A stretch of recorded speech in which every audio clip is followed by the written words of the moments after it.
হতভম্ব বিশ্ববাসী, হতভম্ব বাংলাদেশ। পাথর দিয়ে জীবন্ত মানুষকে মেরে করেছে শেষ। কি চেয়েছিলাম, কি পেয়েছি? এই নাম কি স্বাধীনতা? বিচারহীনতায় ভুগছে প্রতিটি জনপদের মানুষ, বলতে পারছে না কোনো কথা।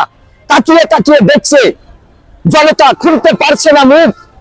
পুরো এলাকা জুড়ে আতঙ্কিত ছিল, ভয়ে কাঁপছিল সকলের বুক।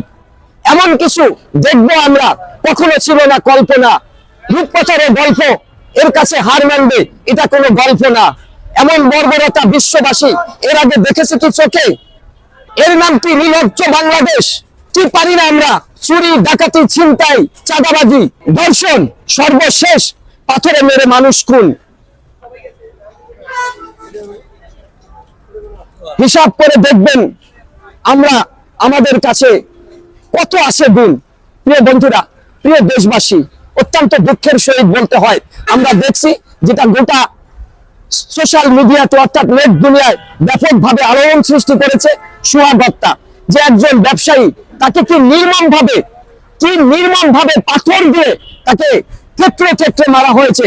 আমি এই দেশের 18 কোটি মানুষের বিবেকের কাছে প্রশ্ন ছুড়ে দিলাম, আচ্ছা আপনারা বলুন, একজন মানুষ কিভাবে এরকম একজন মানুষকে, জীবিত মানুষকে এভাবে পিটিয়ে, এভাবে পাথর দিয়ে খুন করতে পারে? আমরা একসময় শুনতাম যে আইয়ামি জাহিলাতের যুগ। আমার মনে হয় সেই যুগে এই ধরনের বর্বরতা কোনো মানুষ বলতে পারবে না। ইতিহাস এমন কিছু হয়েছে, কিন্তু আমাদের বর্তমান দেশে যে ঘটনাগুলো ঘটছে, সেই ঘটনাগুলো যেন সেই জাহিলাতের যুগকেও ছাড়িয়ে যাচ্ছে। তাই কাকা, এই যে আপনি তো কবিতা লেখেন, বিভিন্ন বিষয়গুলোকে নিয়ে কবিতা লেখেন, দর্শক আসলে কি আর পেলাম স্বাধীন করে, নেই স্বাধীনের স্বাদ, সব জায়গাতে রাখা আছে গরিব মারার ফাঁদ। ধনীরা সব ধনী হবে, গরিব হবে শেষ। স্বাধীন করে পেয়েছি আমরা এমন একটি দেশ, হাড় ভাঙ্গা পরিশ্রমে গরিব ঝরায় ঘাম। রাজা আছে মহাসুখে, প্রজা পায় না দাম। ভাবতে গেলে অবাক লাগে, হায়রে স্বাধীনতা। এমন স্বাধীন পেয়েছি আমরা, কেউ শোনে না কথা। দুর্নীতি আজ এত চাঙ্গা, পঙ্গু করেছে দেশ। দেশের টাকা বিদেশ নিয়ে দেশ করেছে শেষ। দেখছি কিন্তু সব লোকে, বলছে না কেউ কথা। আমরা কি তাই চেয়েছিলাম এমন স্বাধীনতা? তো প্রিয় দর্শক, আসলে এই কাকা যে কথাগুলো বলছে, এই কথাগুলো কিন্তু সাধারণ মানুষের কথা।